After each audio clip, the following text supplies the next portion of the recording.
کہ इस वक्त राजनपुर और साउथ पंजाब की वो तमाम रियासतें जहां पर जिंदगी मुकम्मल खूबसूरती के साथ खुशगुलू हो रही थी, वहां पर एक ऐसी आफत आ गई जिस आफत के बारे में शायद किसी ने सोचा नहीं था।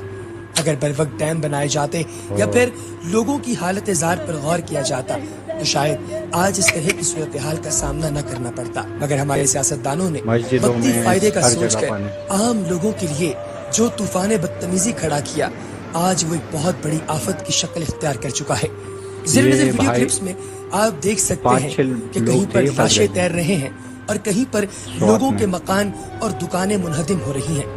कहीं पर लोगों की सारी जिंदगी की कमाई से बने होटल और उनके कारोबार मिलिया मेट हो रहे हैं और कहीं पर उनके अपने उनकी आंखों के सामने अपनी जानें दे रहे हैं। दोस्तों, ये एक ऐसी सूरत हाल है जिसके बारे में शायद किसी ने अपने ख्वाब में भी न सोचा हो।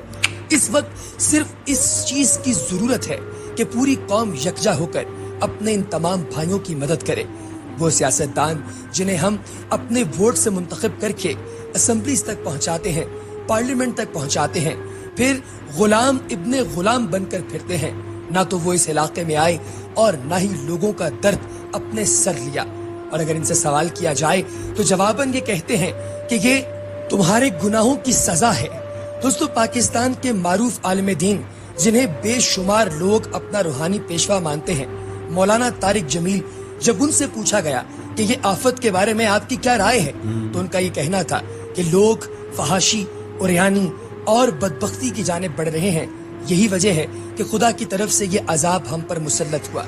लेकिन कोई उनसे जाकर ये पूछे कि आखिर वो लोग जो कि वाक़तन फहाशी और उरियानी में मुब्तला हैं, पार्टियां करते हैं, शराब व शबाब की महफिल सजाते हैं, उनके महल्लात तक तो ये सैलाब नहीं पहुंचता। ये सैलाब उन तमाम लोगों तक ही क्यों पहुंचा जिन लोगों ने इस जमीन के पेट से पूरी उम्मत के लिए खुराक पैदा करना शुरू की। वो किसान थे, वो लोग थे जिन्होंने मवेशियों और अपने बेजुबान जानवरों की अपनी औलाद से ज्यादा कदर की। आखिर ये कौन सा अजाब है जो कि सिर्फ गरीब की जानिब आता है और अमीर बंद लगाकर और बाड़े लगाकर अपनी जानिब पानी आने से रोक देते हैं।